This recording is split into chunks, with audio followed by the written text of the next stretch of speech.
welcome to SteamPunk. Yes, it's me. Your hero has arrived. Your hero in this case obviously being SteamPunk Bob, and today we look at a game that's intended as a bit of a deconstruction of the fantasy RPG genre, The Bard's Tale. We follow our hero, the Bard, and his unwilling narrator, who would much rather be telling us a story about a brave, honorable knight, or a young wizard on a quest to save the land from an evil wizard, or a hog farmer, or, well, really just about anybody but this jackass. This game is also a prestigious award winner. Yes, the much-desired, "Hey Bob, have a look at this when you get a chance" award. This is actually a super example, because not only did it show up in my Steam library under such circumstances, the first time I played it was when I was handed the massive stack of CDs and told it would probably be my kind of game. That's actually one thing that's missing from the Steam version of the game: the joke printed on the CDs.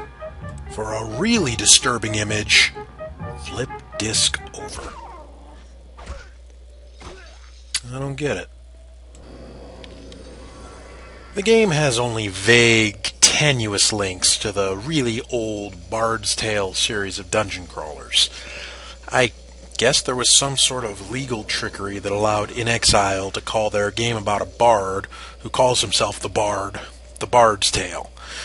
They could not, however, do any more than the title and a fleeting reference to cities locked in eternal winter. The legal snarl must have been fixed, though, because in the Steam version of the game, the original Bard's Tale trilogy have been added as extras. I love the instructions they got. Various F keys to handle functions outside the exact programming of the game, like examining the map that was physically included with the discs, the manual. The rest is just like you remember it. Those three games were released in 1985, 1986, and 1988. I was released in 1987.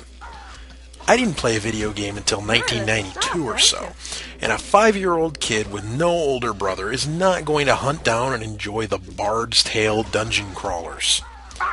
Is their programming somehow conditional? Some sort of quantum state? Because I don't remember any of these games, so for them to be just like how I remember it and still be functional games is quite a trick. I do have to feel that the Bard from these original games is a kindred spirit of mine, if only because we use the same terrible problem-solving methods. When the going gets tough, the Bard goes drinking. But anyway, enough about games this is not. Let's talk about what it is. The Bard's Tale, 2004, is an action game with some role-playing elements that pokes fun at tropes common to fantasy stories, especially RPGs. Part of this is accomplished by the very genre-savvy Bard, at other times by the narrator who doesn't seem to have read a fantasy video game before.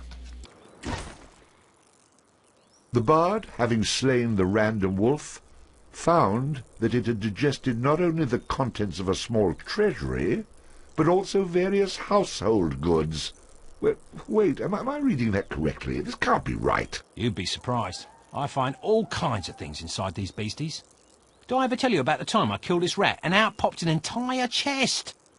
Well, I'm just going to skip those passages in the future. What? That's a major source of income, you cheap, good-for-nothing horses. And so the Bard continued on his journey. There's also the inevitable conflict between the self-serving Bard and his impotent rage against the heavens, or at least impotent rage against the narrator, who makes no effort to disguise his disgust for the Bard. Thus ends the Bard's Tale.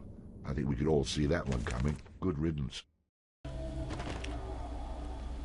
The storytelling and humor are easily the best parts of this game, partially because they're pretty well written and acted, and partially because the gameplay is purely average. Here's one of my favorite bits of iffy combat. If an enemy is close enough to be on your radar, but not so close as to try to hit you with sharp sticks, you can keep just shooting him.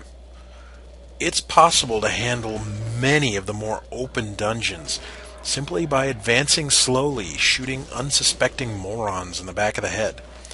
They react eventually, but if you have a decent dexterity and a good bow, most monsters can't handle it. The only thing that makes it somewhat fair for the monsters in this respect is that the bard will sometimes decide that a vase, or sometimes even a vase or a barrel on the other side of a wall, absolutely must die, and he locks onto it. The combat with sharp sticks isn't much better, but at least it's more visually interesting. Your melee weapon choices are sword and shield, sword and dagger, really big sword, or flail and shield.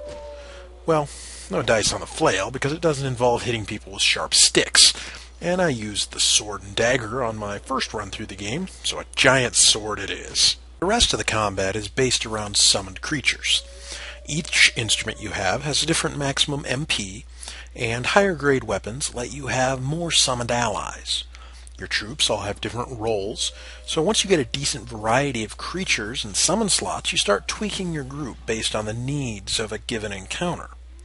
For example, one of my favorite summons is the Rogue, as she is excellent at locking up enemy melee fighters and just trashing them. But if the enemy fights with lots of magic or wide weapon swings, she can easily get destroyed by bad guys other than the one she's dealing with. The Crone is your medic, vital for most battles, and fragile enough she can be killed with a harsh glance. There's also more situational monsters like the Light Fairy, who lights up dark places, but also has amazing armor that can be used to distract certain enemies. There's also a Trap Finder, who is obviously a waste of a summon slot anywhere there aren't traps to find and disable, but he is vital in areas full of traps. Shopping and cash are very streamlined. Any items dropped by dead monsters are things that they reasonably could have, like wolves dropping their pelts or torn red cloaks. These items are then immediately pawned off and converted directly into silver. All weapons and items in a given class, such as two-handed weapon or one-handed sword, are pure upgrades with no trade-offs, just trade-ups. This means that any weaker weapons and armor a shopkeeper has in stock aren't cluttering up his sale options. You don't accidentally forget to equip the best version of your weapon. You don't have to painstakingly sell all your vendor trash, but make sure you don't sell off that super important dirk you're going to use for two-weapon fighting when you get the talent next level. The only issue with the system is that one of the magic songs is impossible to get if you upgrade your instrument too aggressively, and you can't just say, I'm only 80 silver short of this two-handed weapon. I'll just sell the one I'm using right now so I can afford it.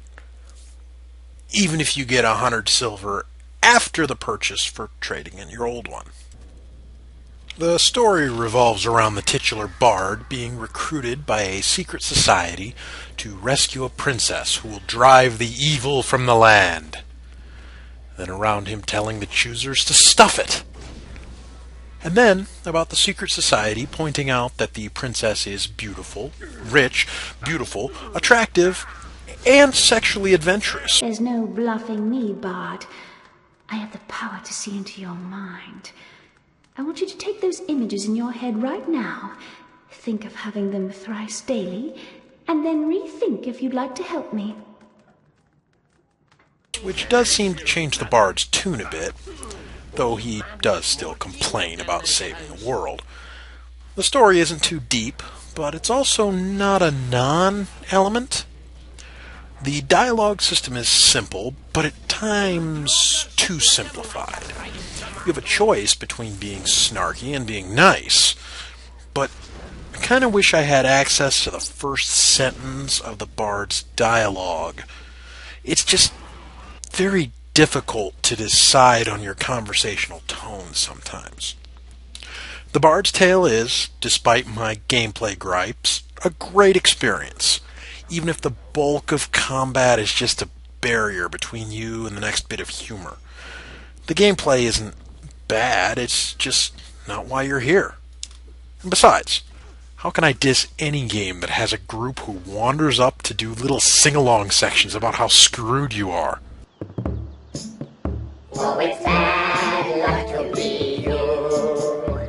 A chosen one of many isn't true. Anyway, this is SteamPunk Bob, out.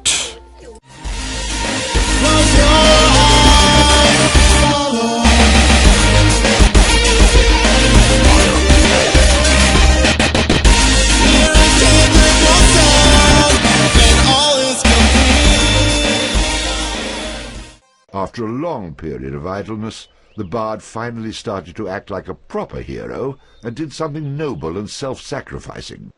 As if anyone's going to believe that bit of fiction.